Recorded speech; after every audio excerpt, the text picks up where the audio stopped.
Happy Wednesday morning, everybody. Hope your September is getting off to a good start. Hey, so last week I sent out my broker minute or two, dealt with the two different pathways of handling compensation. And of course, there's a hybrid. The two paths were, do we handle it through the REPC or do we handle it through a brokerage compensation agreement? And that precipitated some questions from some individuals, and seems like there is the case for making some clarification for that pathway. So let me just jump into this really quickly. This is the exclusive right to sell agreement, and of course we've covered this in our training. I'm not going to go through the whole thing. I'm going to go through just a couple quick things in Section 2. Quick recounting of this. Section 2.1, as you can see here, is put only your company fee here and nothing else, right? X dollars and X percent. And that stands on its own. If the transaction closes, that's how much the company and you are going to be paid. But then a lot of questions start up around 2.2. And this is where I want to get some clarification. I've seen multiple people coming in here and putting negotiable. And one of the tenets of the settlement was there is to be clarity in our contracts with buyers and sellers. And so when we put something that is vague and nebulous like negotiable, I think we're putting ourselves in jeopardy here, because in practice, what most people are doing is like, okay, so let's say you go out and you take a listing, and the discussion with your seller is, yes, what we pay the buyer's agent is now negotiable. That's true. It is negotiable. But if there's nothing defined here, then you don't really have any explicit permission to talk anything about buyer's compensation, right? And so to give yourself and your company the company protection, and to make sure that your seller has clarity, I would strongly suggest from the company standpoint that something is put here. And this is the part I want to spend our next 2 minutes on. So what this is saying, and I highlighted the areas that are important in these 2.2 and 2.3 in yellow so they stand out, okay? So what it says in 2.2 is the company is authorized to advertise and otherwise communicate that the seller and or the company is offering compensation to a buyer's brokerage. Okay, that's cool. That's easy. Okay, you now have authority, explicit authority to talk about the potential compensation. Without this, you don't have that. Okay, but then it goes on to say, and here's the amount you're authorized to talk up to, right? In an amount up to this verbiage right here, right? Either a certain dollar amount or a certain percentage of the gross acquisition price. So we get some additional clarity, and then we have the standard boilerplate, hey, all commissions are negotiable. Okay, so far we're so good. Section 2.1, here's how much the company's going to be paid. Section 2.2, this is the seller authorizing us to advertise to other brokerages, to specifically, right, because that's what it says right here, to a buyer's brokerage, that there is compensation as long as we don't advertise more than is in this section. Okay, we should be good through that. That's not terribly complex. Now, here's where some people are getting a little lost.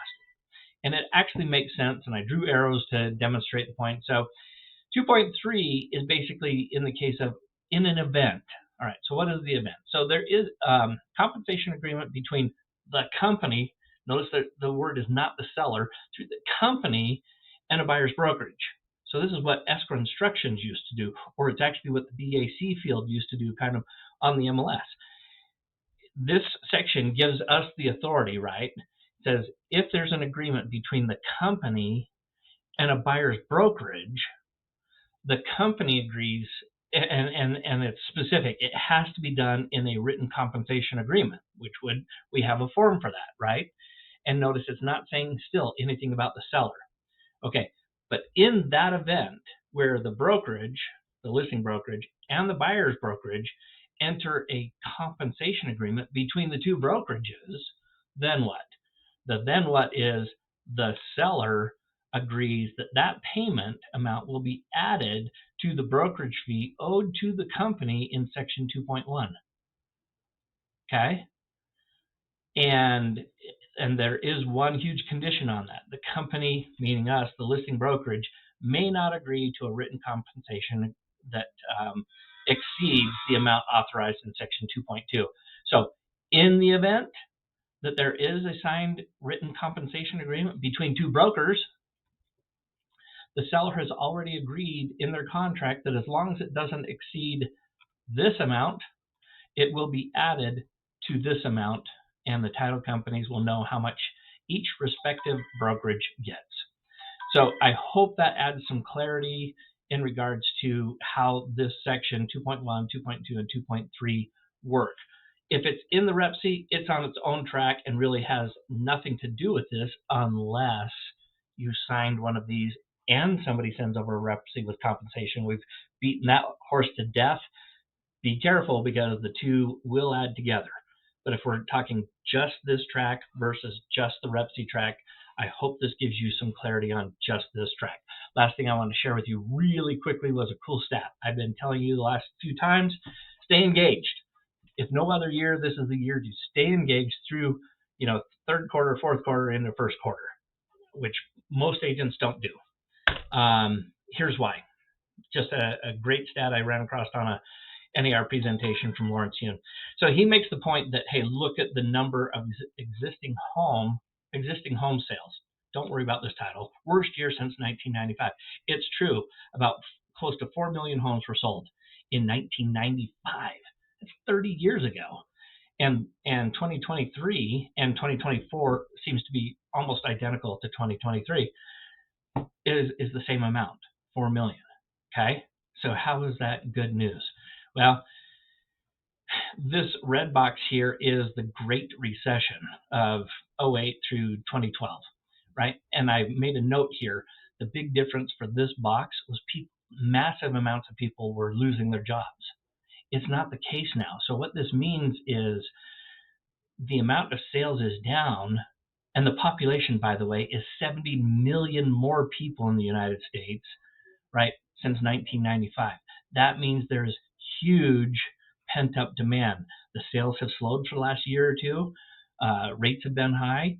Rates are coming back. I already covered that. They're going to be probably down in the mid-5s by January, if you trust the probability indexes tracking the Fed.